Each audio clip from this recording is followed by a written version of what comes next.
Members of the Solidarity Trade Union will start industrial action at Sasol, leading to a planned national shutdown on Thursday. They are striking over the petrochemical firm's exclusion of white employees from Sasol's broad-based Black Economic Empowerment share scheme. Solidarity says not all its members will down tools at the same time and that they will switch off a different section of Sasol each day. Now, Yashodan Naidoo from Presium Investments has suggested that companies who do not comply with the Black Economic Act and codes should be charged higher corporate income tax. He joins me in studio now. Thanks so much for your time, Yashodan. Let's start with a broader look at the issue. You've said that economic transformation in South Africa has failed so far in democracy. Why is that?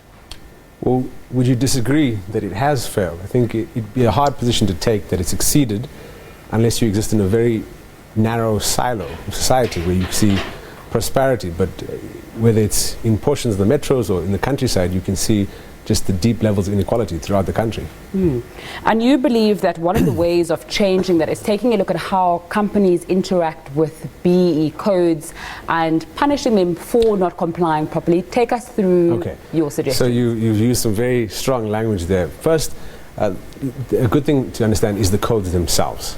So the codes are voluntary right now.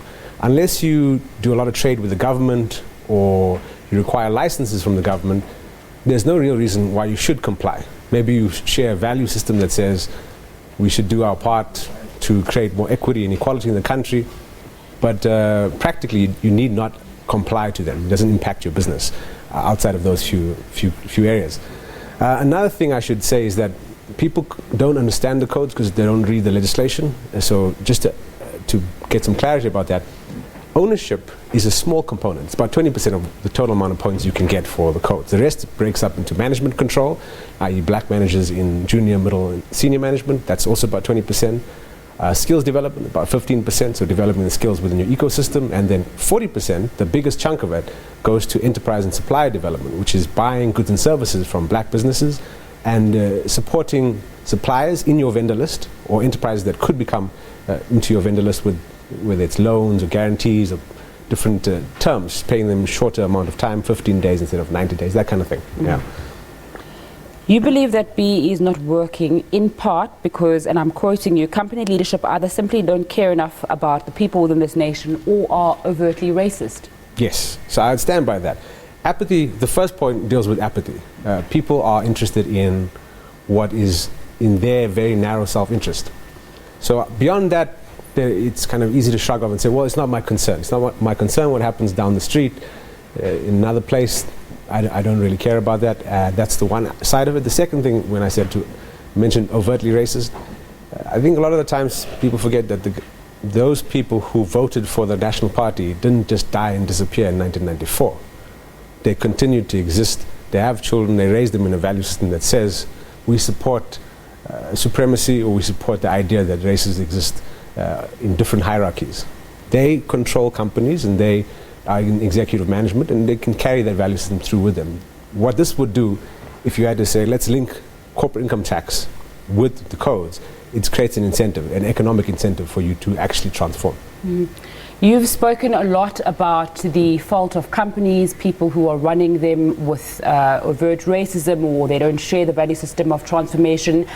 You're not really discussing government and what I would say is their failure then in making sure that these value systems go through to even business owners, and people shouldn't be forced to want to transform the economy and include more people in it, but it should be a normal way of life. Yes, so in relation to this particular issue, the codes are well written. Not all policies within government are well written, but they are well written, well drafted. The challenge is because they're currently voluntary, in a sense, you don't have to comply. So what can government do? What can we as private sector do to assist government in making sure this type of thing becomes a reality? We can say, well, there's education to be done. To transform your company can cost a lot of money, can cost no money at all, depending on how you understand how to structure things and how to improve across each of these verticals. So I would say that's a big challenge and something that we can work together with government to solve. Very briefly, as we wrap up that Sasol story, white employees are protesting because they're not going to be part of a BEE scheme and they feel excluded. Your thoughts on that? Sasol's previous scheme failed. They had a big share scheme, but the share scheme is fully dependent on the share price. So employees can own shares, but when those shares are fully encumbered, they get debt against those shares.